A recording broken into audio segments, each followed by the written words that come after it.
السلام عليكم ورحمة الله وبركاته إن الحمد لله نحمده ونستعينه ونستغفره ونتوب إليه اللهم علمنا ما ينفعنا وأنفعنا بما علمتنا وزدنا علما رب اشرح لي صدري ويسر لي أمري واحلل عقدة من لساني يفقه قولي. Assalamu alaikum everyone. So today inshallah we will be talking about the Tajweed rules of Surah Al-Kawthar. How to master the rules of the Tajweed for Surah Al-Kawthar. And Surah Al-Kawthar is the 108th Surah of the Quran. So when you number the Quran verses from Surah Al-Fatiha to Surah Al-Kawthar is the number 108 Surah of the Quran. So let me recite the surah. So for everyone listening to me right now, my name is Imam Muhammad Amin. I'm the founder of Mahir Academy. And so we have Quran reading programs for kids and adults. So for anyone who might be interested in joining the program, so we have program currently for adults and kids, and we have new intake every month, inshallah. So if you'd like to become part of the academy, you would like to part of the program, so kindly join us in the program. So you can give me a comment below and send me a message, and inshallah I'll reach out to you for the next steps to join the program. أعوذ بالله من الشيطان الرجيم بسم الله الرحمن الرحيم إنا أعطيناك الكوثر فصل لربك وانحر إن شانئك هو الأبتر. Let me read the surah again. بسم الله الرحمن الرحيم إنا أعطيناك الكوثر فصل لربك وانحر إن شانئك هو الأبتر. This surah is very short surah. So if you want to learn some of the tajweed rules that we've learned in the past, like the rule of nun mushaddada, the rules of the mid, so go check our expert Quran Readers group, the guide section of it. You'll see all the videos of our past classes, our past Quran tajweed classes, and also the Quran recitation classes. So we started reading from Surah Al-Nas, so we are here reading Surah Al-Kawthar. So, and every Sundays, what we do right now is we're trying to dissect the rules of each surah and trying to bring out the common mistakes people make when reciting these surahs. So so as you're seeing on the screen here, so this and Hamza, so we already talked about the letters and the shapes of the letters. For those who do not know how to read the Quran, so the Hamza in Tajweed of the Quran is a separate letter. So the Arabic letters are 28, but the Tajweed letters of the Quran are 29. And so the Hamza can be on its own or can be attached or associated with other mad letters like an alif, a waw, or ya. So anytime you see the Hamza on top or at the bottom of an alif or a waw or a ya, the Hamza will be pronounced. And so the Hamza is one of the letters of the halq. It comes from the aqsa al-halq, from the deepest part of the throat. So, and it's pronounced as I when it has the Hamza. And the next letter after the Hamza is a nun mushaddada. So you see the nun having a shadda. So this is the nun here whenever it's connected. And so it's having a shadda. It means this nun will be pronounced as if you're pronouncing two nuns. So whenever a letter has a shadda, it means doubling. For you to be able to pronounce the letter very well, you've got to assume you're pronouncing two letters of nun in this scenario here. So you assume you're pronouncing a nun with sukun plus a nun with what? With a fatha. And that's what you're going to have to do to be able to pronounce the nun very well. And the nun mushaddada has an extra rule, which is it has ghunna. So you've got to add the sound together with it. So we already learned all this before in our expert Quran Readers group, the rules of nun and mim shaddadataini. So go watch that video. So this is gonna be Inna. For you to be able to pronounce the noon mushaddada very well, you've got to assume you're pronouncing one silent noon and another noon with fatha. And so then the noon gets elongated for up to 5 seconds. So this is called al-maddu al-jaiz al-munfasil. Whenever an hamza comes after a letter of mad in a separate word, so we have al-maddu al-jaiz al-munfasil, which means you can elongate that mad letter, an alif, a ya, or wa, for up to 5 seconds. So I choose 5 seconds, and this is what I recommend my student to do as well. Because there's another variation of this when the hamza comes right after a letter of mad in the same word, and this is called al-maddu al-wajib al-muttasil, and that one is a different rule. So I always ask my student to pick 5 duration counts so that it makes them more consistent. Inna a'tainaka al-kawthar. So you would observe something here. You see this sukun here is called the afsaku sukun, and whenever you have it on the letter, it shortens the sound of the letter. So the ayn is a letter of the throat. It comes from the mid of the throat, and so before you can pronounce an ayn perfectly, you've got to block the passage of the air from your throat. So you cannot pronounce an ayn without you blocking the passage of the air from the throat. Inna a'tainaka al-kawthar. So see the small alif here is the letter of mad. So go watch my previous webinars. Check the platform here, the Expert Parameters group. Go to the guide sections of the portal.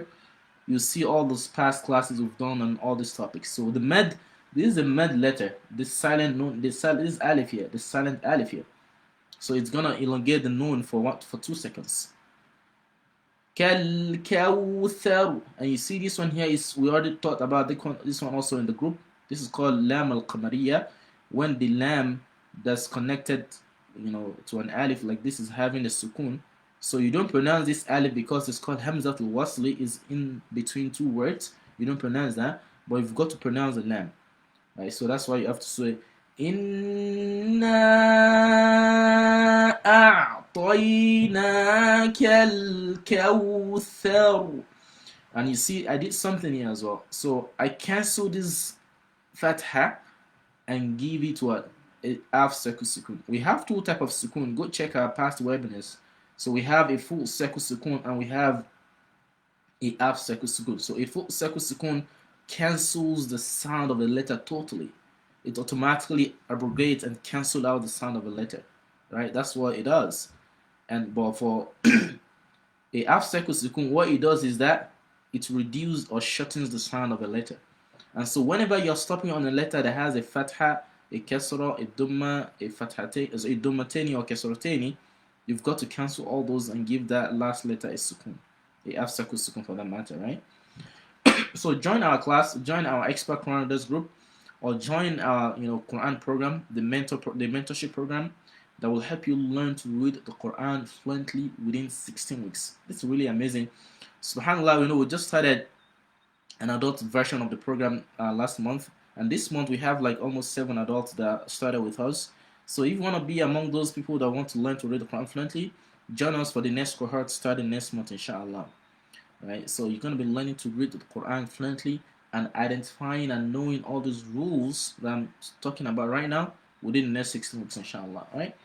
Inna a'tainaka al-kawthar fasalli li rabbika wanhar. So what did I do here? The lam here has a shadda, and you can never pronounce a shadda on a letter without observing the doubling rule, and that's the rule of shadda. We call it doubling rule, when you pronounce a letter twice. And so in the rule of shadda, it means that this lam with a shadda, and a kasra, it means the lam has 2 sounds. So it has a lam with a sukun that you're going to pronounce, and also another lam with a kasra. So for you to pronounce the lam on fasalli, you've got to pronounce the silent lam inwardly and pronounce the one with vowel sound outwardly. And that's why you have to say fasalli. You see, I do that. Fasalli li rabbika. The same thing with the ba here. The ba has a shadda. فَصَلِّ لِرَبِّكَ وَانْحَرْ. So you don't pronounce this alif, alif hamzat al-wasli, and this is a known. A lot of people get confused. So come join us in the program. Honestly, it's gonna be really helpful for you. You're gonna learn the shapes of the letters and the proper articulation of the letters. A lot of people, not everyone, of course, a lot of people can identify the shapes of the letters. But the challenge comes in when the letters get contracted together and they are written in words. And that's what makes a big difference in the Quran Arabic letters and also the English language or any other letters. So the Quran Arabic letters, when they are joined together, they get contracted and get, form into another shape. Unlike the English letters, you can write them, one on one, and you can still pronounce the words of the letters when they are written in words. The letter of the words when they're put together. But the Quran letters, it's so challenging sometimes that when the letters are brought together and contracted together, they change their form, and it's going to be difficult for learners to be able to identify them in that spot. So join us in the program to learn on how to do this on your own, inshallah. So فَصَلِّ لِرَبِّكَ وَانْحَرْ. So you've got to give the ra a sukun. Of course, the ra is already having a sukun, so that's good. فَصَلِّ لِرَبِّكَ وَانْحَرْ. So you've got to pronounce the ba with shadda. So the last ayah. إِنَّ شَانِئَكَ هُوَ الْأَبْتَرُ. We got like 5 rules in this ayah alone. So the first rule is the rule of nun mushaddada, the one I explained earlier on. So you've got to pronounce the rule of shadda on the nun plus a gunna. So you will say in. So that's the rule of shadda. In. So you assume you're pronouncing a nun, one nun with a sukun and the other nun with a fatha, and that's what's gonna help you pronounce that shadda very well. Plus a gunna, and that's the extra stuff that nun and the mim mushaddadatain have. Inna sha. So the sha here has a med. And it's gonna be elongated for 2 seconds. Inna shani'aka huwal abtar. You see this lam here, it might be confusing to learners or those who are just beginning to learn to read the Quran. So the lam here is a lam alif, right? So the first letter is a lam and it has a sukun, right? A half circle sukun that shortens the sound of the letter. And the second letter is an alif that has an hamza. I told you guys earlier, hamza can be on the top or the bottom of an alif or a waw or a ya. So when you see that, an hamza will be pronounced. So for you to pronounce this one perfectly, you've got to assume you cancel out this one and pronounce the wa together with the lam with the sukun. And this second letter is an alif, but it has an hamza on top of it. You have to pronounce the hamza. And this one here in the color, brown, whatever it is, it's a qalqala. So the ba is having the sukun. Come join us in our accelerated Quran reading program, be it for your child or for yourself. We have programs for adults and for kids right now. Join this and take out, the calculation of you learn the Quran for 4 or 5 years. You can never learn to become a fluent Quran reciter from the YouTube, listening to YouTube classes or from an app on your own. It's never going to be done that way. Al-Quran is learned from naql. You have to learn from someone. And so you have to have a mentor to get you to that level. And to make the journey much shorter, we have our accelerated Quran reader system that will help you do this within 16 weeks, 4 months, inshallah. So join us if you're interested in that. Click, tap Quran on the comment below this video, and I'm going to reach out to you. You can send me a private message on Facebook as well. Inna shani'aka huwal abtar. You see that? Abtar. So the ba here is going to be pronounced with qalqala, with echo sound, right? So when you have, so there are 5 letters of the Quran. Whenever they have half circle sukun, the sound gets shortened. Imagine that the sound gets shortened, and so when it's the sound have echo sound. So qaf, ta, ba, jim, dal.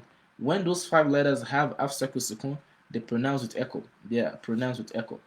Inna shani'aka huwal abtar.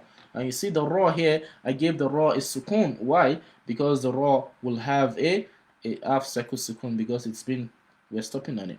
You see that, guys? So let's read the ayah again. أعوذ بالله من الشيطان الرجيم بسم الله الرحمن الرحيم إنا أعطيناك الكوثر فصل لربك وانحر إن شانئك هو الأبتر. Right? إن شانئك هو الأبتر. So it's gonna be big. And so join us in the expert Quran Readers group every Sunday at 1 p.m. 12 p.m. Eastern Time to learn the Quran Tajweed rules of all the surahs free. But if you want to have a mentorship program where you want to learn to do this, able to read the Quran for yourself or for your kids within just 16 weeks, my sisters and brothers, don't procrastinate Quran learning for yourself. Don't procrastinate Quran learning for your kids. Time is not on your side. Whatever gift you give to your kids at this time when you're still alive, in terms of the Quran learning, in terms of the deen, this is going to be the everlasting gift. Any other gift you might give them, money, cars, phone, everything is going to go in vain and get depreciated, or they lost them, or they do it without them. But the Quran learning skills you've given to your kids, you've sponsored them to learn to do that, will be an everlasting and long life gift you give for them, for your family, or for yourself. So don't procrastinate. So these are accelerated Quran reading program, and these are some of the pecs we have in the program. And we also have Quran memorization program for those who might be interested in that. So join us in the program. I'll see you later, inshallah. If anyone have any comments, so if you have any comments, let me see if there are comments from this video here. If you have any comments or you have any questions regarding our program or regarding any of other things I mentioned today, kindly reach out to me, inshallah, and I'll get back to you as soon as possible, inshallah. Now today I will be ending the class, and assalamu alaikum wa rahmatullahi wa barakatuh.